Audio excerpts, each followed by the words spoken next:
It begins in the quiet, in a place where time itself seems to be held in suspension. Here, surrounded by the low, steady hum of climate control and the faint scent of ancient clay and preserving agents, lie the first words of human history. Not poetry, not myth as we understand it, but something far stranger, an administrative document. It is the Sumerian king list, a ledger of power, a meticulous accounting of reigns and rulers compiled 5,000 years ago. The script is cuneiform, wedges pressed into damp clay. The opening lines are simple, direct, and unadorned. They record the establishment of the first city, Eridu, on the plains of Mesopotamia. And then, they name its first king, Alulim. The entry is as dispassionate as any modern spreadsheet, noting his name and the duration of his rule. The number recorded is 28, 800 years. It is an impossible figure, yet it is written with the calm certainty of a bureaucrat logging an official transaction. The disturbance is not in the number itself, but in the language that frames it. The list does not begin with a story of creation or a heroic epic. It begins with a procedural statement, a recurring formula that serves as the document's foundational premise. The scribe writes, "After the kingship descended from heaven, the kingship was in Eridu." This phrase is repeated, a standardized header for a new section of the record. It is not presented as a miracle or a divine mystery.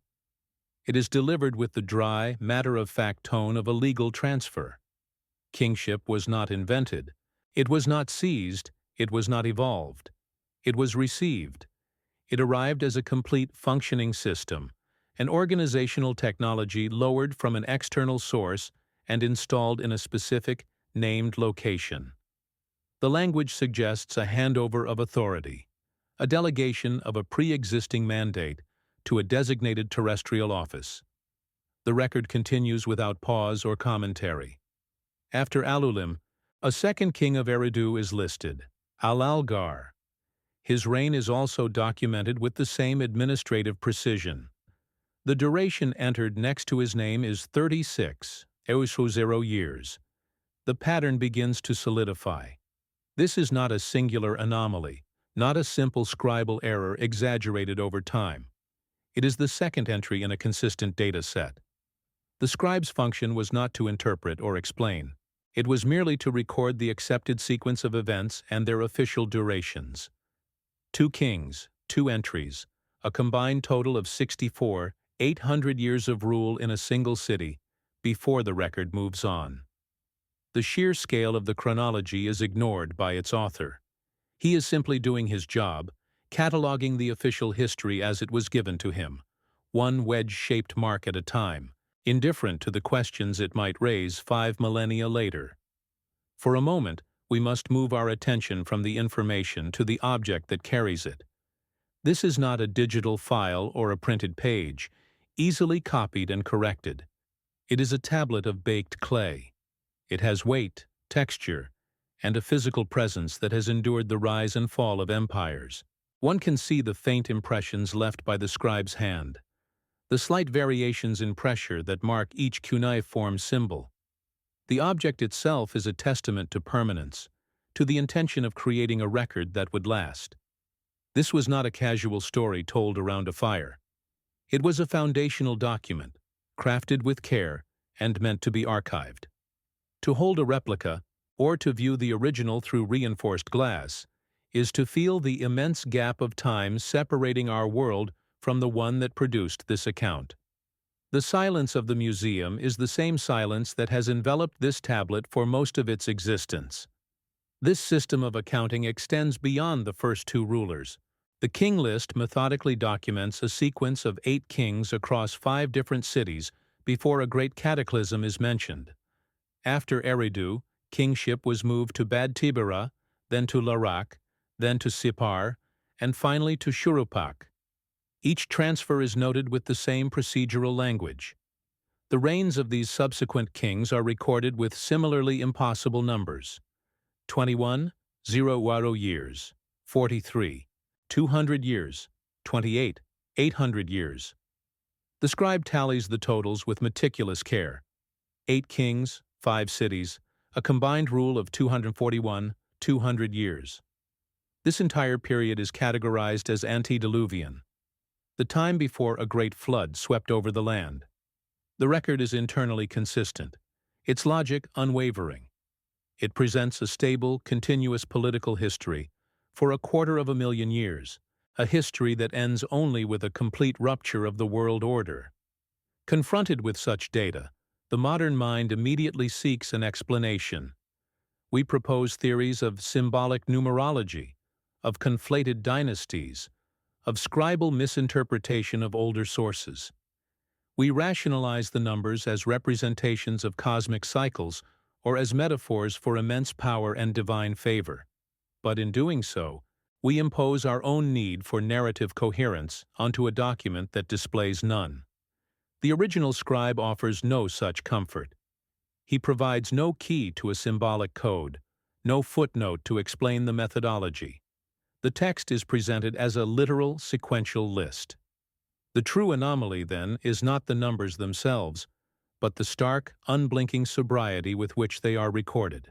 The question that begins to form in the silence is not, "What did the scribe mean?" It is, "Why did he feel no need to explain?"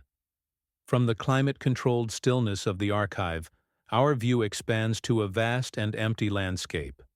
The wind moves across the sun-baked plains of what is now southern Iraq, carrying fine particles of dust from low, eroded mounds that rise from the flat earth.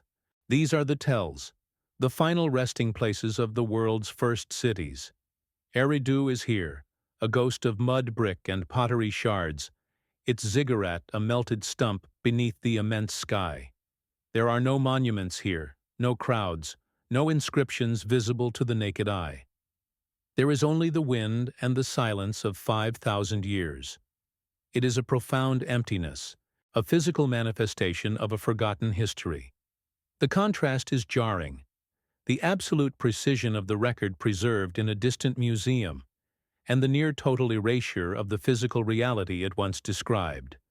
The city is gone, but its first ledger remains. We return to that foundational phrase, the simple clause upon which this entire history is built. Kingship descended from heaven. Yatorei, the statement implies a hierarchy. It establishes that the ultimate seat of power was not terrestrial. Human kings, even those who reigned for tens of thousands of years, were not the source of their own authority.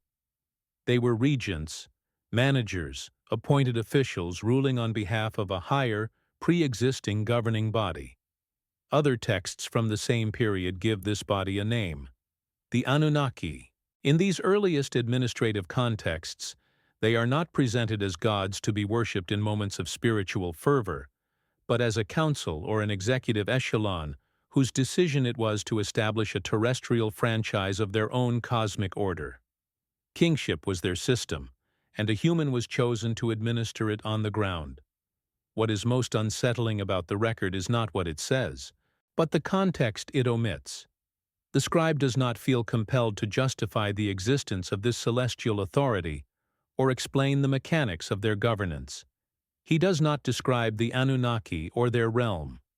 He simply states the initial transaction, the descent of the system of rule, as a self-evident fact, the necessary starting point for all subsequent history. It is an administrative baseline. This lack of exposition is where the first shadow falls. It is a silence that feels deliberate, an assumption that the original reader would need no further explanation. The most important detail of the entire civilizational project, the ultimate source of its power and structure, is stated once, as a procedural fact, and then left unexamined. It is the first clue that the story of this civilization may be defined not by what was recorded, but by what was, in time, left unsaid. The hour grows late. The work of the archaeologists and translators is done for the day. In the quiet of the archives, under the low, focused light, the tablet rests. The questions it raises do not shout. They whisper. They are questions that challenge the very grammar of our history, which we assume was written by us, for us, and about us alone. To remain here, watching, listening to the silence that emanates from this small piece of clay, is to accept a different kind of inquiry. It is to join a vigil that has been kept unknowingly for millennia. Those who feel the weight of this document understand that we are not here seeking easy answers that will resolve the contradictions. We are here to learn how to sit with a question that should not exist, and to listen for the echo of a story that was never meant to be forgotten. The record resumes after a great rupture. The clay is silent on the nature of the event, offering only a single, stark line. The flood swept over. There is no lamentation, no description of the devastation. It is an administrative marker, a full stop at the end of a 200-year chapter. Immediately following this statement, the scribe begins a new ledger. The formula is almost identical to the one that opened the previous age, but the location has changed. After the flood had swept over, and the kingship had descended from heaven. The kingship was in Kish. The system reboots. The protocol is reinitiated. A new terrestrial office is established, and the accounting of power begins once more, as if the world had simply been wiped clean and reset to a new starting condition. The first king of this new era is named Gaushur. The scribe records his reign with the same dispassionate precision as he did for the rulers of Eridu. But the number is different. The duration of Gaushur's rule is listed as 200 years. The figure is still impossibly long by any human standard, yet it represents a dramatic and unexplained reduction from the previous epoch. There is no footnote, no commentary on this drastic change in scale. The second king of Kish, Kulasinabel, is recorded as reigning for 960 years. The third, for 900. The data continues, a long list of successive rulers, their reigns measured in centuries rather than millennia. The change is systemic, a recalibration of the entire temporal framework, yet the document itself offers no reason. It simply presents the new numbers as the new standard. We must pause to consider the hand that pressed these wedges into the clay. The scribe was not an artist or a poet seeking to evoke awe. He was a functionary, a record keeper in a highly structured bureaucracy. His other tablets, found in the same archives, are inventories, lists of grain, heads of livestock, jars of oil, and allocations of beer for temple workers. He used the same script, the same numerical system, and the same detached tone to record the mundane realities of daily economic life as he did to document the reigns of kings who lived for 1,000 years. For him, these were not different categories of information. One was a list of assets, the other a list of rulers. Both were data to be entered accurately, without personal interpretation or emotional color. His consistency is the most unsettling detail of all. This bureaucratic mindset is encoded in the very structure of the cuneiform script. It is a system designed for efficiency and accounting, not for narrative flourish. Each symbol is a bundle of impressions, a unit of information. The repetition of phrases like, "kingship descended from heaven," is not a literary refrain. It is a standardized header, a procedural stamp applied to each new section of the official record. It establishes the legal and administrative basis for what follows. To the scribe, this was not a statement of faith but a declaration of jurisdiction. It was the necessary preamble to validate the entire document, much like a modern legal contract begins by establishing the identities and authority of the parties involved. The impossible is framed in the language of the ordinary. The first dynasty of Kish, as recorded on the list, comprises 23 kings. Their combined reigns total 24, 10 years, 3 months, and 3.5 days. The precision is baffling.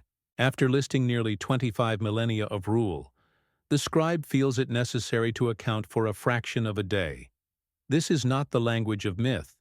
Myth is fluid, symbolic, and concerned with moral or cosmic truths. This is the language of an auditor. The inclusion of such a minute detail suggests that the scribe was working from a source he considered to be an exact and literal account. His task was not to summarize or to round off the numbers for dramatic effect, but to transcribe the record exactly as it was preserved. The absurdity of the precision is a quiet testament to the document's perceived authenticity. This pattern of extreme specificity extends to other foundational texts. In documents describing the organization of the cosmos, the Anunnaki are not portrayed as a vague pantheon of celestial beings. They are listed by name and assigned specific functions and domains with bureaucratic clarity. Anu is the chairman, the ultimate authority residing in the celestial realm. Enlil is the chief executive on the ground, the administrator of the terrestrial project, the one who sets the borders and assigns the duties. Veri.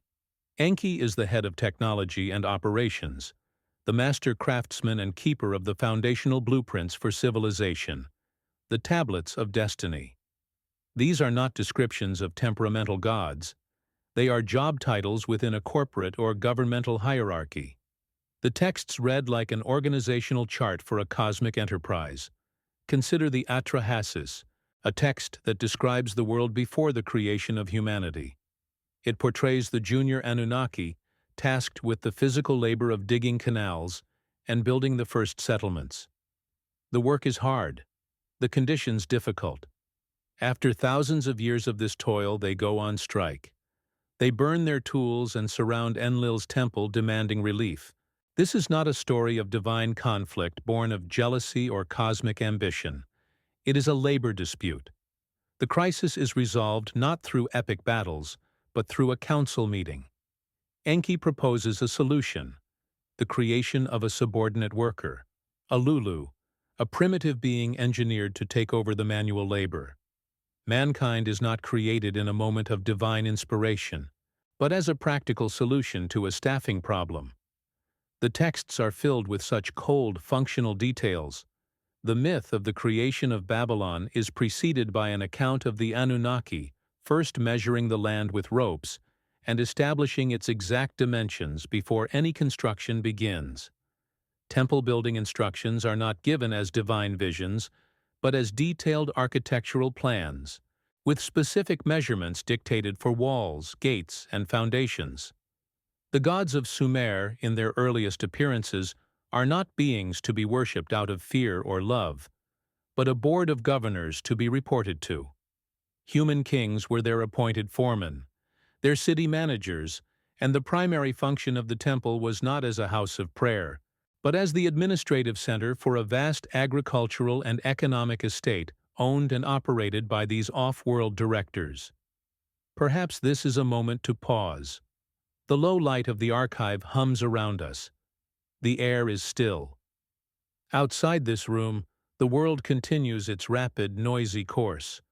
But in here, the only thing that moves is the dust in the light, and the thoughts stirred by these silent tablets. Take a moment to register the time on the clock. Note the silence in the space you occupy. This act of quiet observation is a small echo of the scribe's work, to record a moment, a fact, without immediate interpretation. What you are feeling now, this sense of suspended time, of a deep and quiet inquiry, is the proper state of mind for confronting such a record. You have become, for this brief instant, an archivist of your own present moment. The lists continue. After Kish, kingship moves to Uruk. Here we find names familiar from epic poetry, but they are presented stripped of their poetic grandeur. Enmerkar, Lugalbanda, and Gilgamesh are not introduced as heroes, but as the third, fourth, and fifth kings of the first dynasty of Uruk. Their entries are identical in format to all the others. Gilgamesh, the great hero of epic literature, is listed with the reign length of 126 years. The number is precise, matter-of-fact, and devoid of any hint of his legendary adventures. He is simply another line item in the long accounting of power that began long before his birth. The scribe's function is to place him in the correct chronological sequence, not to celebrate his deeds.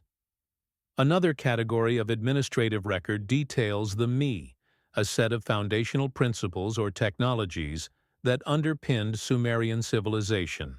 These are not abstract philosophical concepts or divine commandments. They are listed as a concrete inventory of over 100 items including kingship, priesthood, law, art, music, scribeship, masonry, weaving, and even the kindling of fire. In one text, the goddess Inanna travels to Eridu, the city of Enki, and acquires these Me from him, loading them onto her boat of heaven to bring back to her own city of Uruk. The story is not framed as a divine gift, but as a technology transfer, a formal conveyance of the operating systems of civilization from one administrative center to another. The language used to describe the dwellings of the Anunnaki is similarly devoid of mystical reverence. The primary temple of Enlil in the city of Nippur was called the Duar, N-Ki, which translates with stark literalness to the bond between heaven and earth. This was not a poetic metaphor for a spiritual connection. It was a functional description of the building's purpose. It was the designated point of contact, the official communications hub between the terrestrial administration and the celestial board of directors. The architecture itself was an instrument of governance, a physical terminal in a network that connected two separate realms. The name describes a function, not a feeling. We see this same administrative logic in the earliest legal codes. The laws are not presented as the inspired wisdom of a human king. They are prefaced with statements declaring that the king has been authorized to establish justice according to the true word of Utu, the Anunnaki god of justice. The human lawgiver is not the source of the law. He is the enforcer of a pre-existing legal framework. He is implementing statutes handed down from a higher authority. This reinforces the core premise of the entire system. Human civilization was not an invention, but an implementation. It was a franchise operation, and the local managers were expected to run it according to the strict guidelines established by the parent company. The cylinder seals, small stone cylinders intricately carved with scenes and used to sign documents, provide another stream of cold data. They often depict human figures being led before a seated, larger figure who is clearly not human. These are not scenes of worship. They are scenes of presentation, of reporting.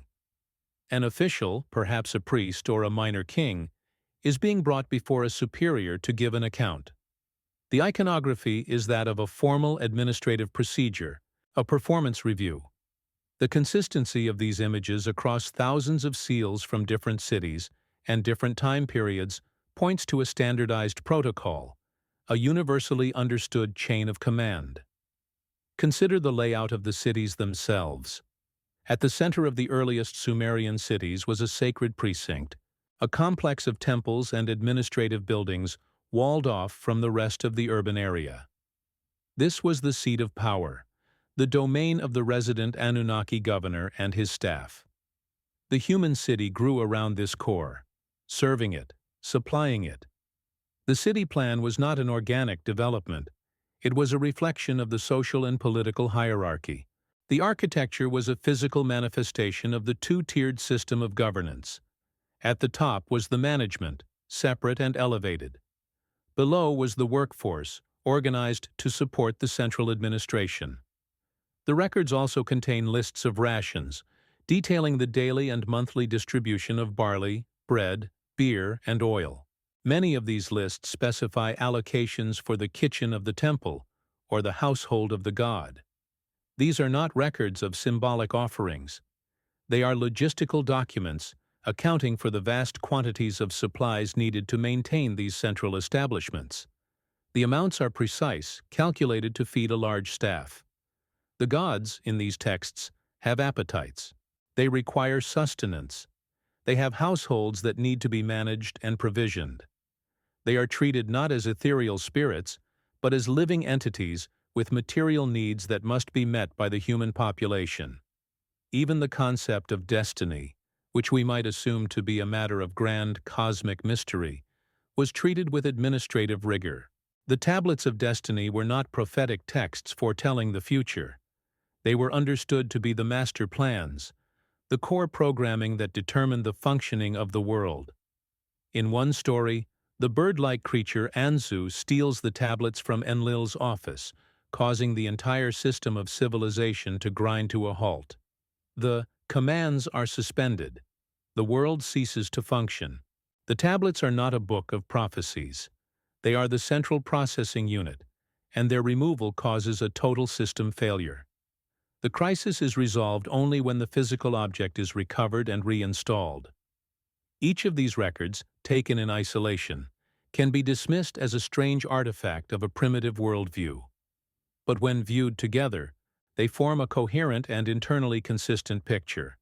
It is the picture of a civilization that understood itself not as a product of its own slow evolution, but as a pre-planned project, a colony established and managed by a technologically and organizationally superior group.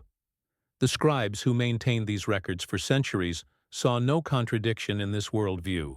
They were simply documenting the operational reality of their world, one precise, impersonal, and deeply unsettling entry at a time. The record is cold, but the silence it leaves behind is not. The silence of the archive is a fragile thing. It can be broken not by a sound, but by a connection, a faint echo resonating from another time, another place. Half a world away from the dust of Mesopotamia, in a different museum, under a different lowlight, lie the fragments of another foundational record. They are pieces of black basalt, collectively known as the Palermo stone. Carved in Egypt, nearly 500 years after the first Sumerian lists were compiled, its surface is a grid of royal annals. The early sections are missing, lost to time and violence. But the surviving fragments that speak of the earliest periods do not list human pharaohs. They list a succession of pre-dynastic rulers, beings who governed Lower Egypt for thousands of years before the first historical king, Menes, unified the land. The names are strange, the reigns impossibly long. The pattern begins to repeat. The work of the archaeologist is one of patience. It is the slow reassembly of a shattered world. On a sterile table, the fragments of the Palermo stone are arranged, their broken edges a puzzle with most of its pieces missing. The researcher does not impose a story. They simply place what remains in its proper order, guided by the flow of the hieroglyphs and the faint traces of the grid lines. The stone records the height of the Nile inundation for each year, a precise and practical detail placed right alongside the reign of a god. The juxtaposition is jarring. It is the same strange marriage of the mundane and the impossible that we saw in the Sumerian ledgers. The stone feels less like a myth and more like a damaged hard drive, its earliest data sectors corrupted, but their file headers still legible. The echo grows louder in Turin, Italy. Here, preserved under glass, is a papyrus document, its fibers fragile and its ink faded. The Turin King Papyrus, written 1,000 years after the Palermo stone, is another list, another attempt by ancient scribes to create a complete and definitive history of their nation. Like the Sumerian list, it begins not with the first human pharaoh, but long before. It meticulously documents an age of gods who ruled Egypt, followed by a lineage of beings known as the Shemsu Hor, the followers of Horus. These were not men. They were an intermediary dynasty, demigods who reigned for a combined total of 420 years before the mantle of power was finally passed to a mortal ruler. The scribe's hand is steady, his accounting precise. He is not telling a fairy tale. He is compiling an official state document. We are forced to move from the tablet to the papyrus, from cuneiform to hieratic script. The materials are different, the languages unrelated, the civilizations separated by 1,000 miles of desert and 1,000 years of history. Yet the foundational structure of their official histories is identical. Both begin with a formal documented transfer of power from a non-human governing body to the first human king. Both traditions felt it was a necessary and factual prologue to their own existence. The researcher, comparing the translations side by side, is not looking at two independent myths. They are looking at what appears to be a standardized administrative procedure, implemented in two different regions with local variations. The protocol is the same: first them, then us. The pattern is not confined to the cradle of the Near East. We must now cross an ocean and another millennium. In the humid jungles of Mesoamerica, a different kind of record was kept, carved not on clay or papyrus, but on stone stelae and in the folded bark of codices. The Maya, masters of time, possessed a calendar of breathtaking complexity and accuracy. Their texts, like those of Sumer and Egypt, speak of a previous creation, a world that existed before the present one. They attribute their own knowledge of astronomy, of mathematics, of architecture, not to their own invention, but as an inheritance. It was a complete system, a legacy bequeathed to them by creator gods who had established the order of the cosmos and the measure of time long before the first Mayan king was crowned. Here, the archaeologist's work shifts. It becomes the painstaking labor of deciphering a language that was silenced for centuries. It is the mapping of celestial alignments in the ruins of Chichen Itza and Palenque, finding that the temples and pyramids are not just buildings, but precise astronomical instruments. The math encoded in their architecture is deeply sophisticated, tracking the cycles of Venus, the Sun, and the Moon with an accuracy that seems out of place. When the glyphs are finally translated, they confirm what the stones suggest. The knowledge was not developed, it was received. The stories of the Popol Vuh do not speak of a slow crawl from ignorance, but of a sudden endowment of a complete civilizational toolkit from a divine source. The pattern shifts from lineage to knowledge, but the structure of inheritance remains. A quiet moment is required to process the scale of this recurrence. The dust motes dance in the light of the projector, illuminating a Mayan glyph. The air in the room is still, but the mind travels, connecting the stone observatory in the jungle to the ziggurat in the desert, connecting the scribe of Uruk to the priest of Tikal. They did not know each other. Their worlds were separated by impassable barriers of time and geography. Yet they both sat down to record the same essential truth about their origins. We did not begin this. We arrived in the middle of a story that was already underway. We were not the authors of the first chapter. We were the custodians of a system that was given to us. To trace these faint lines across the map of the ancient world is to join a very old and quiet watch. It is an understanding shared by those who are patient enough to see that some stories were not meant to be contained by a single border or a single language. It is a recognition that the most important histories are not always the loudest. Those who choose to remain here, in this silent inquiry, are not seeking a simple answer that will connect all the dots. They are learning to see the shape of the space between the dots, the outline of a story that is present only in its echoes. This is a vigil kept not for what was found, but for the pattern that emerges from what was lost. We turn again, this time to the Indian subcontinent. Here, the records are not of kings, but of time itself. The ancient Vedic and Puranic texts of India describe a cosmology of immense, cyclical ages, or yugas. They speak of a Satya Yuga, a golden age of truth lasting 728 Zeusozeren years, where human lifespans were measured in millennia, and knowledge was direct and complete. This was followed by a slow decline through subsequent shorter ages, the Treta Yuga, the Dvapara Yuga, leading to our own dark age, the Kali Yuga. This is not a linear history of progress. It is a detailed mathematical account of a gradual decay, a slow falling away from an initial state of perfection. It is the Sumerian pattern of diminishing reigns, writ large upon the canvas of the cosmos. The work here is not excavation, but translation of a different kind. It is the careful study of Sanskrit texts, of philosophical treatises, and epic poems that have been preserved for thousands of years, first through oral tradition, and then in writing. The scholar sits with the Mahabharata, the Puranas, documents that treat these vast timescales not as metaphors, but as a functional, calculated reality. The numbers are precise, the descriptions of the world's changing state are detailed. Like the Sumerian scribe accounting for a fraction of a day in a 24-year dynasty, the Indian sages preserved a system of cosmic chronology that operates with a cold, mathematical logic, indifferent to our modern sense of scale. The story is different, but the underlying data structure, immense initial numbers followed by a systematic decline, is the same. The pattern is now no longer a simple echo. It is becoming a harmonic resonance. Four distinct and geographically isolated civilizations, Sumer, Egypt, the Maya, and ancient India, all chose to begin their histories in the same way.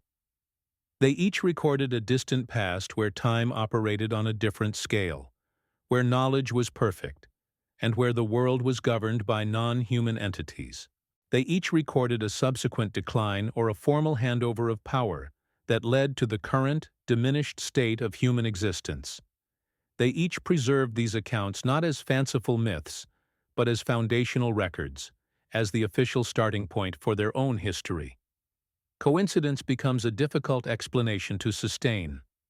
Let us imagine the researcher in the late hours of the night. The room is quiet, save for the whisper of turning pages and the low hum of a desk lamp.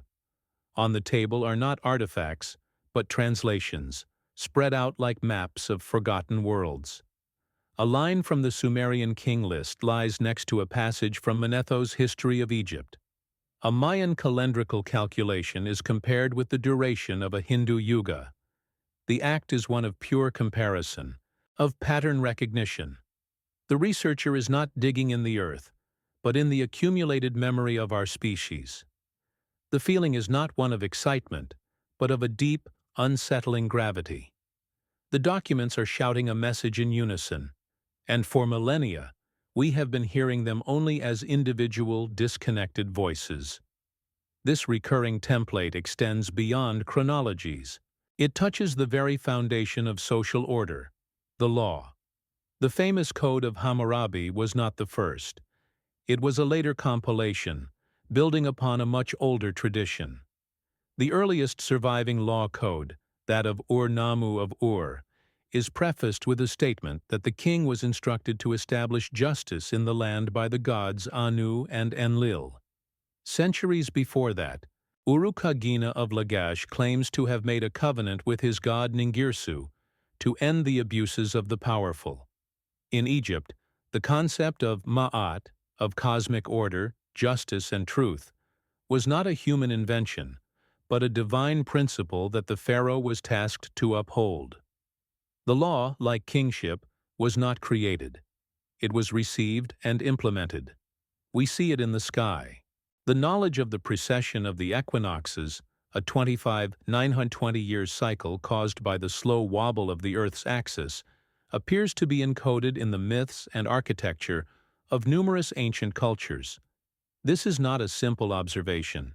It requires continuous, precise astronomical measurement over many centuries, if not millennia.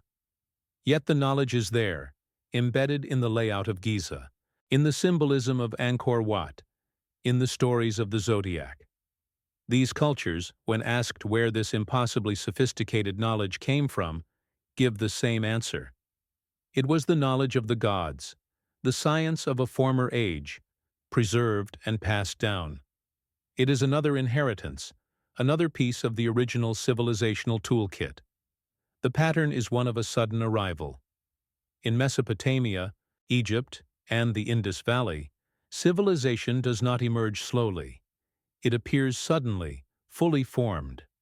Complex irrigation agriculture, monumental architecture, writing, law, and organized religion all burst forth in a remarkably short period of time, with few primitive antecedents. It is as if a complete operating system was installed all at once. The archaeological record itself mirrors the story told in the texts. The evidence on the ground shows a sudden leap, a quantum jump in complexity. The material facts are in agreement with the written records. Both point to an origin that is not a gradual evolution, but a sudden external implementation. The researcher pushes back from the table. The lamplight reflects off the glass of a framed map on the wall. The lines connecting Mesopotamia to Egypt, Egypt to India, India to the Americas, are no longer just lines of travel or trade. They are vectors of a shared memory, a common structural DNA embedded in the foundation of our oldest civilizations. The question is no longer about a single anomalous tablet in a dusty museum. The question has become global. We are not looking at the strange myth of one culture. We are looking at what appears to be a standard installation manual for human civilization, with copies sent to different field offices around the world. The wind picks up outside, a low moan that seems to carry the weight of distance. What began as an investigation into a single impossible number, 28, 800 years, has expanded across the entire surface of the ancient world. The anomaly has become the norm. The disturbance is not the content of a single record, but the consistency of that content across unrelated cultures. The strange prologue of non-human rulers and inherited knowledge is not the exception. It is the rule. This realization changes the nature of the inquiry. We are no longer trying to explain away a local myth. We are now faced with the task of explaining a global pattern. The silence that follows this realization is profound. It is the silence of a library after the last book has been put away, when all the individual stories have resolved into a single, vast, and unspoken narrative. The evidence does not point to a conclusion. It points to a much larger and more difficult question. If the first civilizations all began with a story of being taught, of being guided, of being managed by a superior non-human intelligence, then the real mystery is not what happened in that forgotten dawn. The real mystery is why every single one of them, in their own way, eventually chose to forget it. The record of the handover is clear. It is the long, slow process of erasing the memory of that transaction that must now be investigated. The name itself, Anunnaki, appears in the earliest texts not as an object of worship, but as a collective noun, a designation for a group. In legal and economic documents, they are listed with the same determinative prefix for divinity, Dingir, that is used for a temple or a star. It is a signifier of category, not of character. It denotes them as non-terrestrial, as belonging to the sky, but it does so with the dispassionate grammar of a cataloger assigning a classification number. Their introduction into the record is not through a hymn or a prayer, but through a statement of jurisdiction. They are those of royal seed, the ones from whom the mandate to rule originates. Their presence is a foundational legal premise, the first line in the long contract of civilization. From this collective, individuals emerge, defined not by their personalities, but by their portfolios. The texts speak of Anu, whose name is almost synonymous with the heavens. He is the ultimate authority, but his presence is remote, like a chairman of the board residing at a distant headquarters. His decisions are final, but they are conveyed through a chain of command. He is the source of the mandate, the one who signs off on the overarching strategic decisions, but he is not involved in the day-to-day operations on the ground. His function is one of ultimate, almost abstract sovereignty. He is a constitutional principle more than an active king. The chief executive for the terrestrial project is Enlil. His temple at Nippur was the Dur, Nki, the bond of heaven and earth, a name that describes a function, not a sentiment. He is the administrator, the one who executes the decrees of the council. The records describe him separating the heavens from the earth, establishing the borders of nations, and assigning duties to the other members of the echelon. When the texts say that Enlil pronounced the name of a city, it was not a creative act, but an act of incorporation, of officially placing it on the map and integrating it into the system. He was the governor-general, and his word was the law of the land, because he was the chief enforcer of the celestial mandate. We must pause here, in the silence of these descriptions. The language used by the scribe is devoid of the awe we have come to associate with divinity.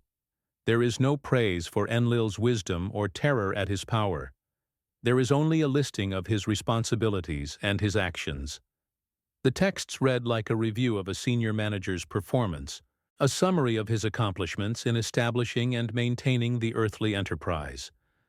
The profound strangeness of these beings is not in their power, but in the mundane, almost corporate manner in which that power was documented. They are not mysteries to be contemplated. They are executives whose roles are to be understood. A third figure is central to the operation. Enki, Lord of Eridu. His domain was the Abzu, the deep waters, but this is described less as a mythical underworld and more as a source of raw materials and a place for technological development. He is the master craftsman, the chief engineer and scientist of the expedition. He is the keeper of the Me, the foundational blueprints for civilization. When humanity is to be created, it is Enki who provides the technical know-how. When a city is to be built, it is his knowledge of surveying and construction that is invoked. He is not a god of wisdom in an abstract sense. He is the head of the Research and Development Division. This functional hierarchy is reflected in the physical world. The cities of Sumer were not just human settlements. They were administrative centers, each assigned to a specific Anunnaki governor. Ur was the domain of the moon god Nana. Larsa was assigned to the sun god Utu. The city of Kish was the responsibility of Ninhursag. The political geography of the land was a direct reflection of the Anunnaki organizational chart. A city's importance was tied to the rank of its resident director. The temples at their centers were not merely places of worship. They were the regional headquarters, the official residences from which these governors managed their territories. Their material presence is assumed. They require housing, sustenance, and staff. The vast temple complexes were not symbolic gestures. They were functional estates. The extensive records of offerings, livestock, grain, beer, textiles, are not registers of sacrifice, but logistical inventories for provisioning these establishments. The gods had households, and those households consumed resources on an industrial scale. The human population was, in this context, the workforce tasked with supporting the central administration. The relationship was not one of faith, but of production quotas and supply chain management. Even their conflicts are framed in functional, not emotional terms. The story of the Igigi, the junior Anunnaki tasked with digging the canals and building the first cities, is a prime example. After millennia of labor, they go on strike. They burn their tools and protest outside Enlil's compound. The crisis is not one of good versus evil, but a labor dispute. The solution, proposed by Enki in a council meeting, is the creation of a substitute worker, the Lulu Amelu, primitive man. Humanity, in this record, is engineered for a specific purpose. It is a biological solution to an operational bottleneck. We were created not in a moment of divine love, but as a response to an industrial action. Consider the iconography of the cylinder seals, the official signatures of the ancient world. They repeatedly show a human figure, often led by a minor deity, being presented to a major, seated deity. The posture of the human is one of deference, but not of worship. He is reporting for duty. The scene is not a mystical communion. It is a formal audience, an administrative review. The consistency of this imagery across centuries suggests a standardized protocol, a visual representation of the chain of command that everyone understood. It was the visual language of the bureaucracy, depicting the proper procedure for an inferior to report to a superior. The very concept of law was part of this delegated system. Human kings who issued law codes, like Ur-Nammu or Hammurabi, did not claim to be the authors of the law. They stated explicitly that they were tasked by Anu and Enlil to establish justice in the land. They were implementing a legal framework that pre-existed them. They were the local magistrates, enforcing the statutes of a higher cosmic authority. The law was another technology, another part of the civilizational toolkit that was handed down for implementation, not invented from human experience. Their tools and attributes are described not as magical artifacts, but as pieces of technology. The melem, a terrifying or brilliant aura that surrounds them, is something that can be worn, like a garment. In the Epic of Anzu, the monster bird steals the Tablet of Destinies and the melem of Enlil, and in doing so, acquires the power of his office. Power is not an intrinsic quality. It is vested in specific objects, in technologies that can be controlled, transferred, or even stolen. These are not symbols of divine power. They are the instruments of it. Let us return to the quiet of the archive. The air is still. The only sound is the low hum of the climate control, preserving these records against the decay of time. To read these texts in this way is to feel a profound sense of cognitive dissonance. We have been taught to read them as myth, as the symbolic language of a people trying to make sense of a frightening world. But the texts themselves resist this interpretation. They are stubbornly literal, persistently administrative. They describe a world that is highly organized, rational, and hierarchical. The only element that strains credulity is the identity of the ones in charge. The hierarchy is not a simple binary of Anunnaki and humans. It is complex and tiered even within their own ranks. There was the great council of the seven who decree fates. There were the 50 great gods. And there were the junior members, the Igigi, who resided in a lower orbit and served as a labor force before the creation of mankind. This is the structure of a complex organization, with an executive board, senior managers, and a class of workers. It is a system of governance, not a pantheon of gods. Their power was not omnipresent. It was localized. An Anunnaki was tied to their city. When they were present, the city prospered. When they abandoned their city, as the lamentation texts often state, it was a literal description of a governor leaving his post. The result was chaos, invasion, and collapse. The stability of the human world was seen as being directly dependent on the physical presence of these administrators in their designated command centers. Their departure was a geopolitical crisis. These beings were not objects of faith, but facts of life. Their existence was the foundational assumption upon which the entire structure of Sumerian civilization was built. They were the government. Their decrees were the law. Their residences were the capitals. Their needs were the basis of the economy. To the Sumerian scribe, this was not a matter for belief or interpretation. It was simply the way the world worked. He recorded their actions and their reigns with the same dispassionate precision he used for counting sacks of barley, because to him they were both part of the same managed reality. In this cold, administrative light, the gods of our first civilizations recede. In their place stands something far more unsettling. Not a divine mystery, but a political and organizational structure whose highest echelons were, according to the records, explicitly non-human. The texts do not ask us to worship them. They simply ask us to read the minutes of their meetings, to review their legal statutes, and to acknowledge their position at the top of the organizational chart.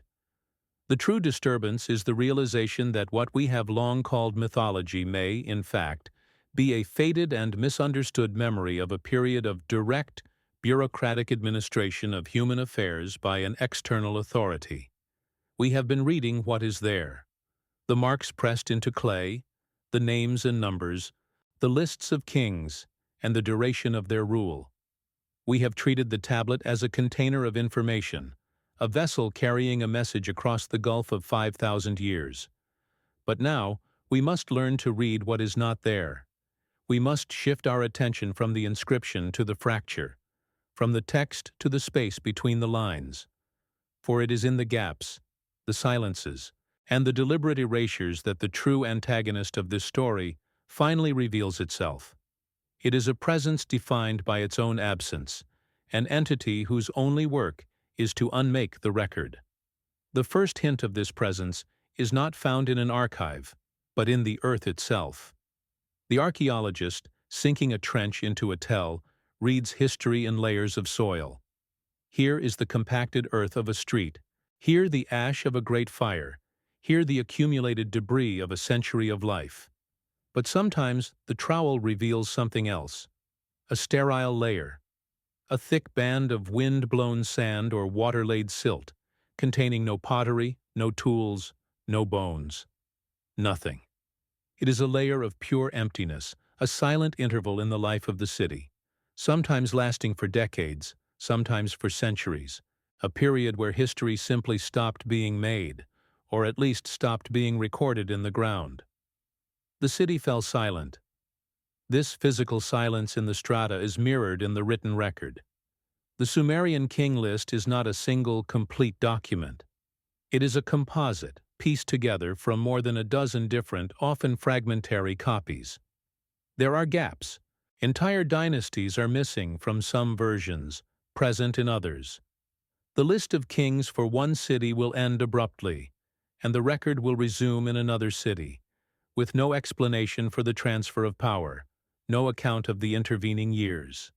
The scribe, so meticulous in recording the reigns down to the month and day, offers no comment on the centuries that sometimes vanish between two consecutive entries. The silence is accepted as part of the data. This is not the clean, unfortunate damage of time. It is something more complex. We hold a tablet in the low light of the conservation lab. A section is missing. The break is old, its edges worn smooth by the soil. The text runs to the edge of the fracture and vanishes. A king's name, the length of his reign, the deeds that defined his era, all gone. The translator's notes are filled with the same sterile phrase, lacuna, a gap, an absence. The work becomes not one of translation, but of staring into a void, of trying to reconstruct a narrative from its own ghost. The document is no longer just a record. It is a ruin, and we are left to wonder if it fell or if it was pushed. The pattern of these silences begins to look less like random decay and more like a systematic process, a slow and deliberate campaign of forgetting. The transition is most visible as we move from the early dynastic period of Sumer into the age of the first empires. A new kind of ruler emerges, men like Sargon of Akkad. His power was not founded on a mandate received from the Anunnaki in a specific city. It was built on conquest, on the unification of Sumer and Akkad into a single political entity under his personal authority. For this new model of absolute terrestrial kingship to take hold, the old one, the model of delegated administrative power, had to be overwritten. The memory of the original contract had to be erased. The language of power begins to change. The old titles, which were specific and functional, are replaced by new, grandiose ones. King of the four corners of the world. The records of Sargon and his successors are filled with the language of personal achievement, of military victory, of a destiny forged by the strength of their own arm, with the vague approval of a now distant pantheon of gods. The meticulous bureaucratic tone of the early scribes vanishes. In its place comes the voice of propaganda, of a new history being written over an old one. The silence is not a void. It is the sound of the old record being buried. Let us be still for a moment. In the quiet of this space, surrounded by these fragmented histories, we can feel the true weight of this process. The air itself seems thick with what has been lost. The low hum of the archive's climate control is the only sound, a steady, indifferent breath drawn over 5 millennia of memory and its erasure. This is not the silence of peace. It is the heavy, watchful silence of a crime scene from which the witnesses have long since vanished, leaving behind only the faintest of traces and the overwhelming presence of an unanswered question. In this quiet, take a moment to record the time. Register the date and the exact hour you are bearing witness to this. Now, listen. What is the nature of the silence where you are? Is it the silence of an empty room, or the silence between the notes of a distant machine? Write it down. This simple act of recording an absence is a ritual. It is an acknowledgement of the invisible. You are, for this brief moment, joining the work of the curator, not by noting what is present, but by cataloging the quality of the void itself. You are making a record of the silence. The mechanism of this forgetting was not a single violent act of destruction. It was a slow, subtle process of reinterpretation. The Anunnaki, once described in administrative texts with specific functions and territories, were gradually transformed. They were lifted from their earthly headquarters and placed into a celestial pantheon. Their roles became metaphorical, their personalities mythologized. Enlil, the governor-general who managed the terrestrial realm from his command center at Nippur, became a remote and temperamental storm god. Enki, the chief engineer of Eridu, became a magical trickster figure, a god of deep waters and secret knowledge. The administrative chart was rewritten as a family tree of divinities. The later scribe, copying a text from a much earlier period, no longer understood the original context. He saw the word Dingir before a name, and understood it in his own contemporary terms, as a god to be worshipped. He could not conceive of a time when it was simply a classification, a marker for a non-human executive. So he would amend, edit, and explain, adding poetic flourishes and religious framing to make the old, strange record fit his new, simplified worldview. Without malice, simply by trying to make sense of what he no longer understood, he became an agent of the great forgetting. He buried the original meaning under a new layer of piety. This textual erasure had its counterpart in the physical world. A new king, like Gudea of Lagash, would receive a vision to rebuild the temple of his patron god. The old temple, the one that had stood for centuries, would be ceremonially torn down. Its foundations, which held the memory of the original plan, were buried. A new, more magnificent structure was raised on top of them. Each act of rebuilding was an act of forgetting. The new temple was not just a building, it was a new statement, a new version of history written in stone and brick, sealing the older version beneath it, turning a functional headquarters into a symbolic house of worship. Consider the fate of Eridu itself, the city where kingship first descended. After millennia as a major center, its importance waned. Its canals, once meticulously maintained, filled with silt. The desert winds began to reclaim the mud brick walls. It was not destroyed in a great battle. It simply faded. It was abandoned, its memory becoming a faint echo in religious texts, a place of a mythical golden age. The physical decay of the first administrative capital of the world is the perfect metaphor for the decay of the system it represented. The forgetting was so complete that the city itself was allowed to disappear into the dust. The silence, then, is not an emptiness. It is a presence. It is the shadow cast by a large object that has been removed. The more we study the remaining fragments, the more we can trace the outline of what is missing. The story of our origins is defined not by the chapters we have, but by the ones that have been torn out. The invisible antagonist is not a force of chaos. It is a force of order, a new order that could only be built upon the rubble of the old. It is the silence of a careful and systematic redaction. We see this redaction in the evolution of law.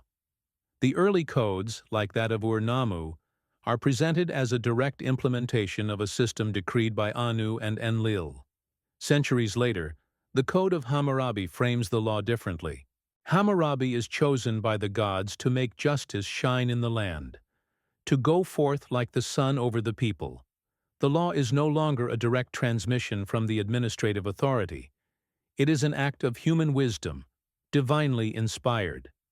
The direct, contractual relationship has been severed and replaced with a vague and poetic endorsement.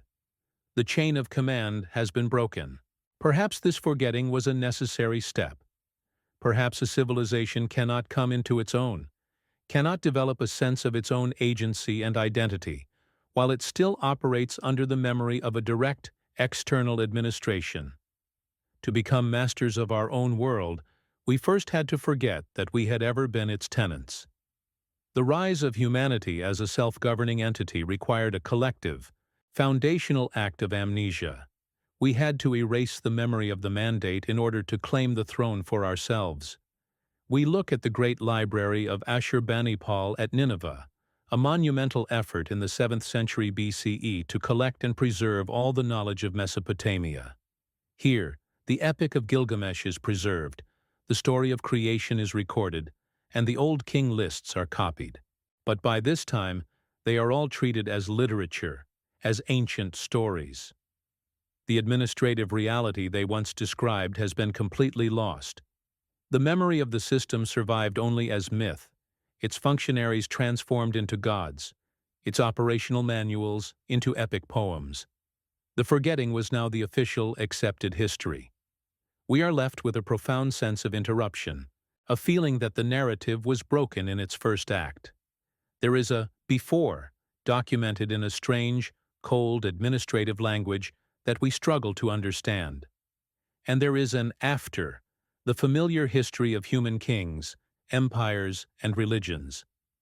Between the two lies a chasm, a period of transition defined not by its records, but by their absence. It is the silence of a page being torn from a book, a redaction that has shaped everything that followed, a void at the very heart of our recorded past. In the end, the most powerful piece of evidence is a small one, a fragment of a tablet resting on the velvet cloth of a museum tray. The cuneiform script is clear and precise. A scribe was listing a sequence of events, a chronology of power. The wedges run in a neat line, and then they stop. They stop at the edge of a clean break, a fracture that split the clay thousands of years ago. The sentence is incomplete. The thought is unfinished. The record simply ends. That empty, broken edge is the final signature of the invisible antagonist. It is an erasure that speaks more loudly and more clearly than any word ever written. The pieces are on the table now. They have been brought out of the earth and into the low, steady light of the archive. We have the meticulous accounting of the Sumerian scribe, his hand steady as he records impossible reigns. We have the echo of his method in the annals of the Egyptian priests, who also began their histories with a dynasty of gods. We have the same deep memory of a former, greater age resonating in the cosmic cycles of India and in the calendrical precision of the Maya. We have seen the same functional administrative language used to describe the beings who sat at the apex of these systems, and we have felt the same creeping silence, the same slow erasure that gradually overwrote this foundational memory with simpler stories of human kings and distant, mythologized gods. Seen in isolation, each piece is a curiosity. Seen together, they cease to be artifacts. They become a single, coherent statement. We are not looking at a series of independent myths that happen to share a few common themes. The similarities are too specific, too structural. We are looking at what appears to be a consistent protocol, a standardized template for the establishment of civilization, deployed in different parts of the world over a long period of time. The recurrence of a non-human administration, the concept of knowledge as an inheritance, the sudden appearance of a complete societal toolkit, and the eventual systematic decline in reign lengths and direct contact. This is not the signature of mythology. It is the signature of a system. It is the ghost of a vast, organized project whose operational manual was preserved, in fragments, by the very cultures it helped to create. The pattern is the message. The weight of this coherence is immense.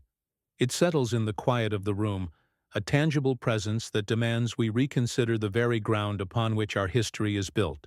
The air itself seems to grow older, thicker. The low hum of the ventilation system fades into a deeper, more profound silence.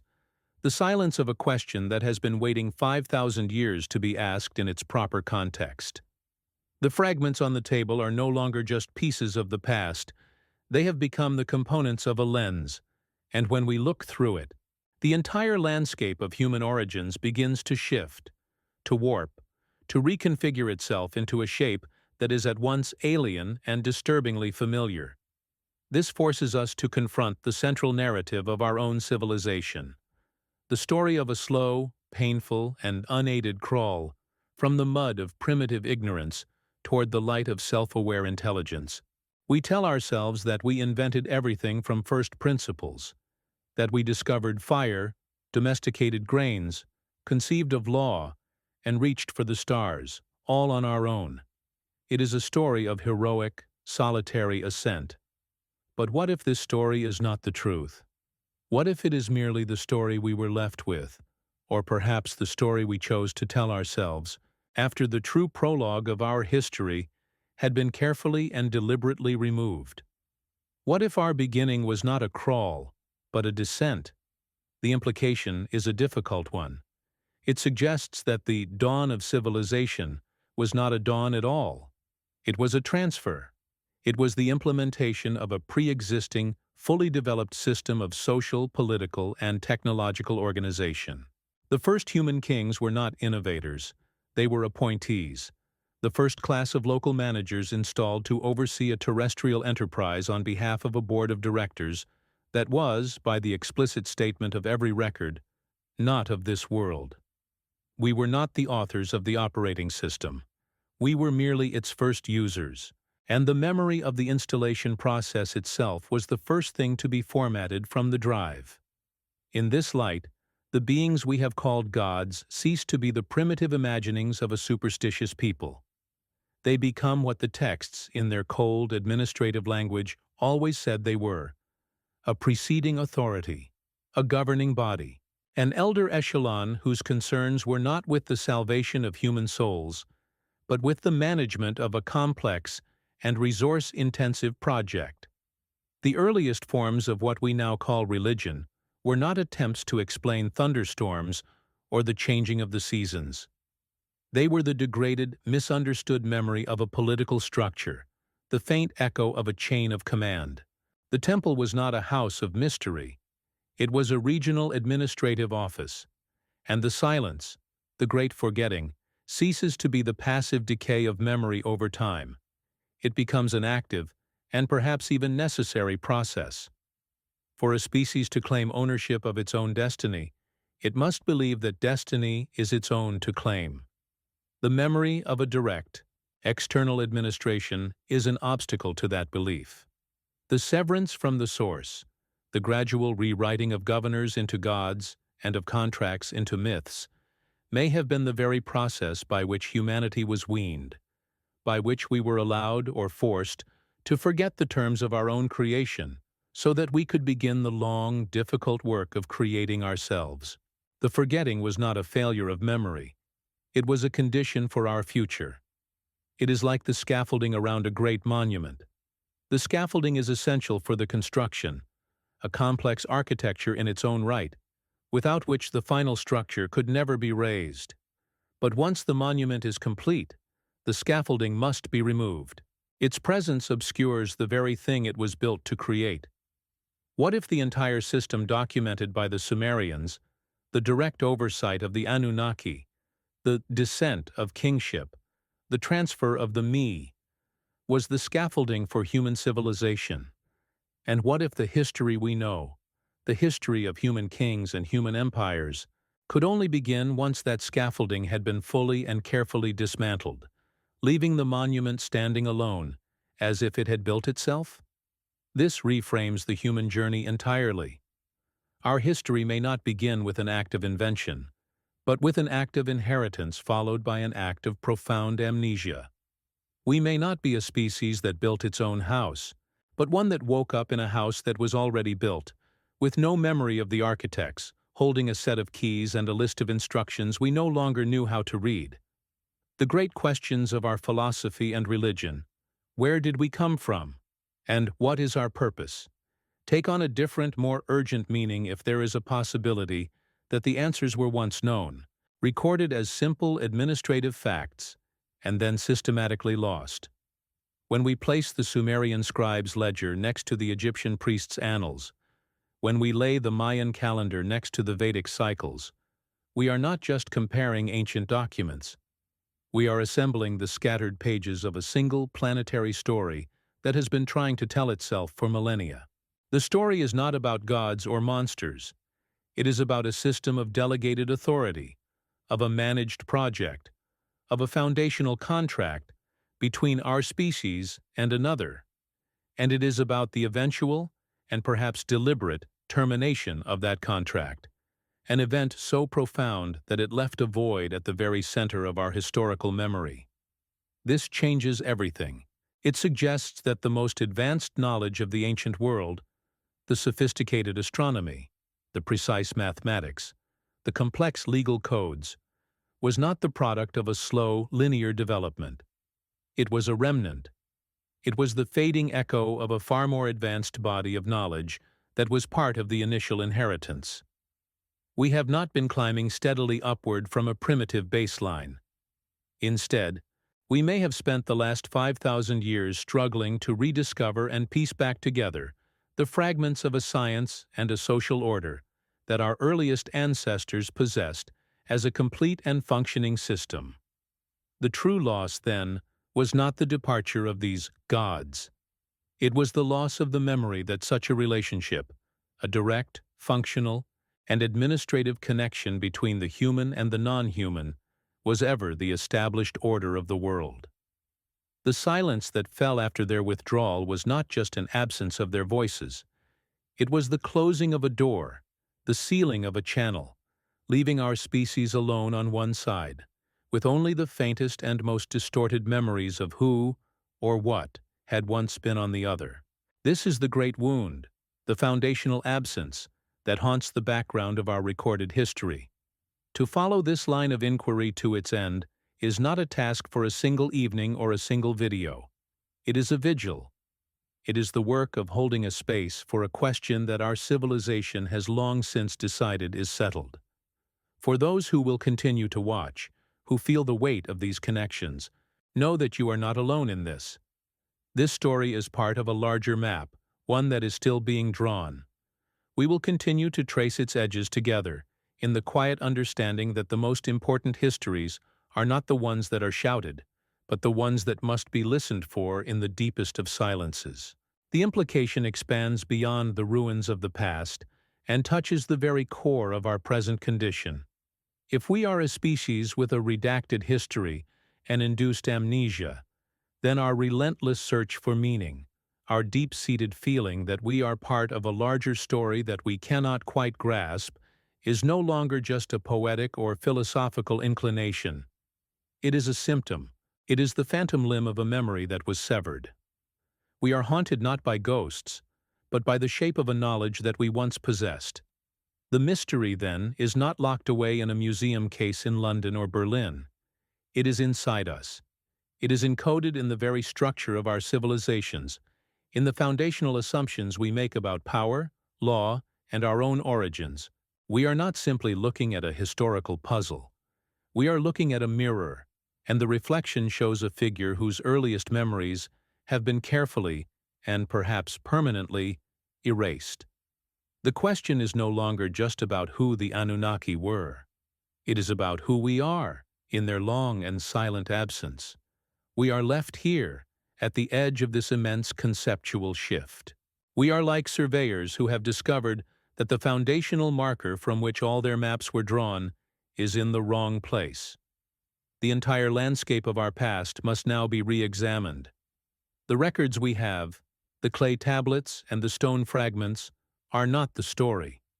They are merely clues, faint lights on a distant and forgotten shoreline. They do not tell us what lies across that water, in the vast, dark continent of our pre-recorded history. They only confirm, with the cold and unwavering voice of the ancient scribe, that it is there, and it has been waiting. The hour grows late, and the work of collation is done. The maps are folded, the translations filed. We are left where we began, in the quiet of a room, under a low and steady light. Before us rests a single piece of baked clay. It is a small thing to have carried the weight of 250,000 years. Its edges are chipped, its surface is scored with the wedge-shaped marks of a language that has been silent for longer than most of our world's empires have existed. The air around it is cool and sterile, carefully controlled to halt the process of decay. But the object itself seems to emanate a different kind of time, a deep, slow pulse that has nothing to do with the ticking of modern clocks. It does not speak of the past. It is the past, a physical fragment of a world that should be impossible, resting patiently on a sterilized cloth. The sound in this room is a low, almost imperceptible hum. It is the sound of machines working to create a perfect stasis, to hold this object and a million others like it in a state of suspended animation, safe from the humidity and the dust of the outside world. This mechanical breath is the only answer the present can offer to the silence of the tablet. We build these sanctuaries of preservation, these archives and museums, not just to store what we have found, but to contain the questions that come with it. The climate control holds back the physical decay, but it cannot touch the conceptual erosion that this small ledger initiates. It is an artifact that works on the mind, and its effect is not one of preservation, but of a slow, steady dismantling of our own certainties. Let us leave the archive now, and travel with the mind's eye. Let us stand on the low mound that was once Eridu, under a vast and moonless desert sky. The wind is the only thing that moves here. It scours the dust from the eroded stumps of walls that have not seen a roof in 5 millennia. There is no light but the cold, distant fire of the stars. It is an emptiness so profound, so absolute, that it feels like a presence in itself. This is the other half of the record, the meticulous list in a distant museum, and the near-total physical erasure of the world it described. To stand here is to feel the immense, crushing weight of what has been lost, a history that has turned back into the sand from which it was made. The stars above this ruin are the same stars the Sumerian astronomer priests watched from their ziggurats. They are the same points of light they used to measure the cosmos, to calculate the long, slow cycles of precession. They are the silent witnesses. They saw the first city rise, and they saw it fall. They saw the scribe press his stylus into the wet clay, and they saw the wind begin to cover his work with sand. They hold their position, indifferent to the stories we tell about them, or about ourselves. Their steady, cyclical light is a reminder of a timescale against which human history is a fleeting, momentary flicker. They know the full story, but they do not speak. They simply offer a map of deep time, a silent rebuke to our short and fractured memory. The inquiry that began with a single anomalous number has dissolved.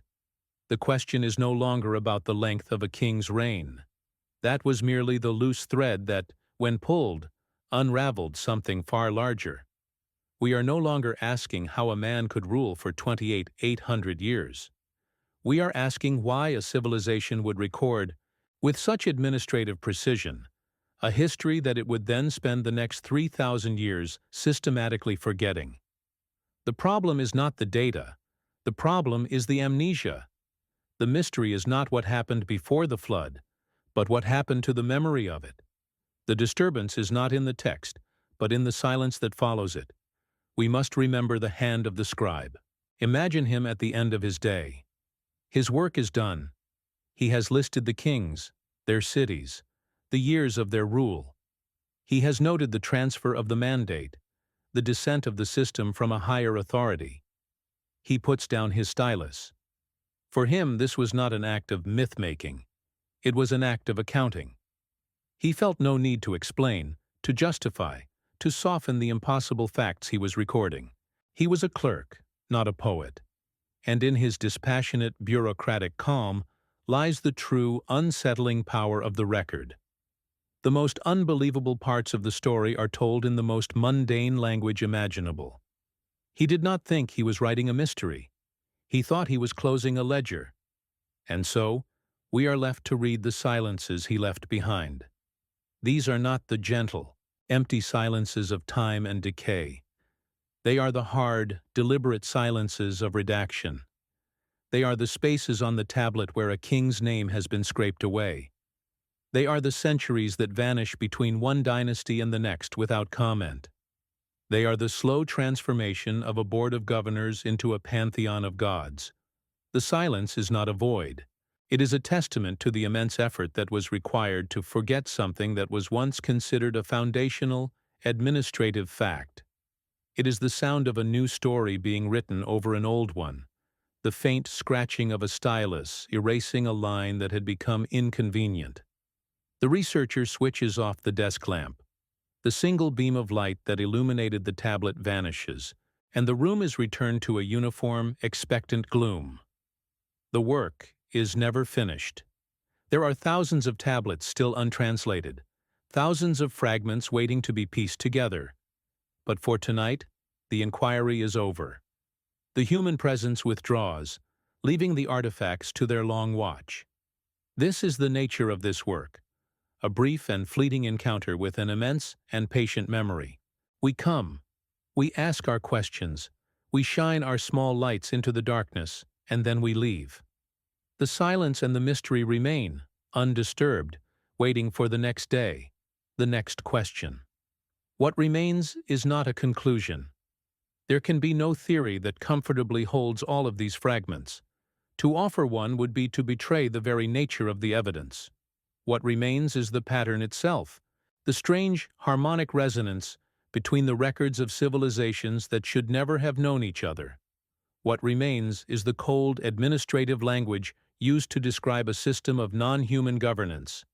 What remains is the profound, unsettling feeling that a foundational chapter of the human story is not just lost, but was deliberately removed, leaving behind a scar that we have mistaken for our natural beginning. This is the inheritance. Not a treasure of gold, not a secret knowledge, but a question. It is a legacy of a carefully curated absence, passed down through 5,000 years of history. We are the custodians of this gap in the record. To confront these texts is to accept that we may be a species with a severed memory, haunted by the ghost of a contract whose terms we can no longer read. The work is not to solve the mystery, for that may be impossible. The work is to keep the question alive, to honor the scale of what has been forgotten, and to stand as a quiet witness to the silence. The light fades, whether it is the sun setting over the desert plains of Iraq, leaving the ruins in deep shadow, or the timed lights of the museum dimming for the night, the effect is the same. The narrative recedes. The voice that has guided us through these archives falls silent, not because the story is over, but because its domain has been reached. We have been brought to the edge of the recorded world, to the shoreline of a great, dark ocean of time. From here, there are no more maps. There is only the evidence, and the silence, and the vast, open question of what came before. We are left with a single, final image, a close-up, moving slowly across the surface of a clay tablet. The cuneiform wedges are sharp, clear, confident. They form words, names, numbers. The line of text flows, a record of a forgotten world. And then, it stops. It does not conclude. It simply stops at the hard, sharp edge of a fracture, a place where the tablet was broken centuries or millennia ago. The sentence is unfinished. The history is incomplete. That broken edge is the only honest conclusion we can be offered. It is a full stop written not by a scribe, but by the patient, indifferent hand of time, or by something else. The story is over. The images fade from the screen. But the silence that follows is not empty. It is charged with the echo of the scribe's stylus, with the whisper of the desert wind, with the immense, quiet weight of a history that refuses to be forgotten, even after it has been completely erased. The questions do not vanish. They settle, taking root in the quiet of the mind, and they continue their work long after the telling is done. We are left alone with the record, and with the profound, unsettling feeling that we have just been reminded of something we were never supposed to know. And so, the vigil continues. It is kept not in a temple or an archive, but in the quiet space that this story has opened. It is a space of watchful attention, of patient inquiry, of listening for the faint signal buried deep within the noise of our own history. The tablet rests in the darkness, its message delivered, its silence restored. The ruin sleeps under the stars, its purpose served. The question has been asked, and now it waits.